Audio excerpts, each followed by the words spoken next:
जय श्री राम, जय माता दी। आप सबका बहुत बहुत स्वागत है, बहुत बहुत अभिनंदन है। और आज आपके लिए अपने चैनल पर बहुत नीक गौनई लेके आए हैं, बिटिया के विवाह गीत। ये गौनई बहुत दर्द भरा है, बहुत वियोग वाला है। जेके जेके बिटिया का ब्याह है, उनके मम्मी जब ये गाना सुनी है तो रोई हैं ज़रूर, ये हमें बिल्कुल पता है।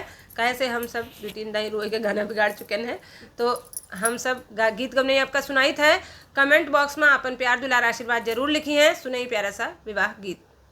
जौने दिन बियटी रे तोहरा जनम भे होई गे बजर केरी राती रे सास नदी घर दिया नाना बार वही हरी बैठे मन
जय श्री राम।